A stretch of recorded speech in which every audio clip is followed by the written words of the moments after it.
माशरती व इज्तिमाई जिंदगी में हर फर्द को एक दूसरे से वास्ता पड़ता रहता है। बसा औकात इसमें एक दूसरे के साथ नाराजी पैदा हो जाती है। याद रखिए, किसी भी इंसान को और खुसूसन मुसलमान को तकलीफ देना इंतहाई नापसंदीदा काम है। रसूल अकरम सल्लल्लाहु ताला अलैहि वसल्लम का फरमान इबरत निशान है, 6 आदमियों की शब बराअत भी बख्शिश नहीं होगी।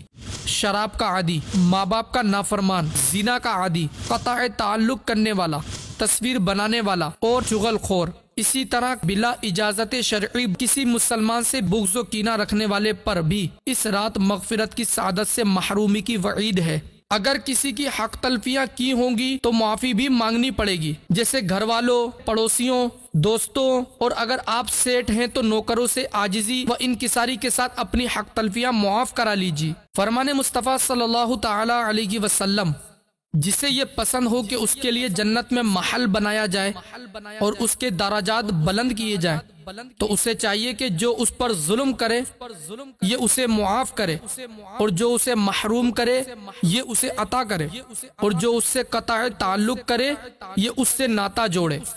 अमीर अहले सुन्नत दामत बरकातुहुमुल आलिया का खौफे खुदा का आलम यह है कि आप एक अजीम इल्मी व रूहानी शख्सियत और नेक बंदे होने के बावजूद शब बराअत के आने से पहले न सिर्फ तरगीब दिलाते बल्कि खुद मुआफ़ी भी मांगते हैं। मैं माफ़ी मांगता हूँ, मेहरबानी कर कर मेरे को माफ़ कर दीजिए। अल्लाह आपको इसका अजर देगा।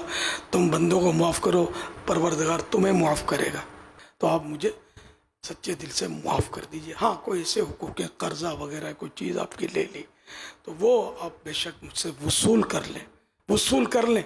अगर माफ़ नहीं करना चाहते तो आप वसूल भी ना करें, माफ़ भी ना करें तो मैं फंस जाऊँगा ना। ऐसा नहीं करना। तो मुझे या तो माफ़ कर दें या किसी तरह भी मुझसे रुजू कर लें। मुमकिन तो है पहुंचना मुझ तक, बल्कि आप सब एक दूसरे के हुकूक माफ़ कर दें, एक दूसरे से माफ़ी तलाफ़ी कर लें, मिलकर माफ़ करवा लें। ये अच्छा मौका इस बहाने, मतलब माफ़ी तलाफ़ी हो जाती है बड़ी रात के बहाने। लेकिन इंतज़ार नहीं करना चाहिए बड़ी रात का। अगर हक तलफ हो गया तो फौरी तौर पर माफ़ी मांग लेनी चाहिए।